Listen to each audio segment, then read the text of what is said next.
kapuso, live pa rin tayo dito sa Careta Catholic Cemetery at all systems go na dito sa pinakamalaki at tinatawag na one of the oldest cemetery dito sa Cebu City.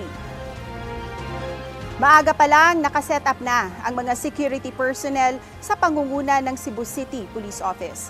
Kabilang ang augmentation at force multipliers mula sa barangay. Handa na rin ang help desk ng Cebu City LGU na aalay sa mga bibisita sa sementeryo. Abala na rin ang ilan sa pagpapalinis at pagpapailaw sa mga puntod ng mga mahal nilang yumao.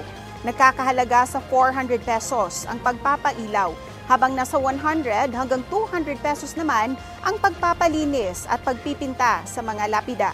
May booth na din para sa mga gustong mag-alay ng misa. Ang mga nagbebenta ng mga kandila at bulaklak sa buka ng sementeryo ay umaasa na maraming mabibenta ngayong undas.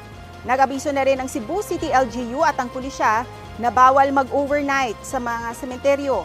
Ipinagbabawal din ang videoke at pag-iingay.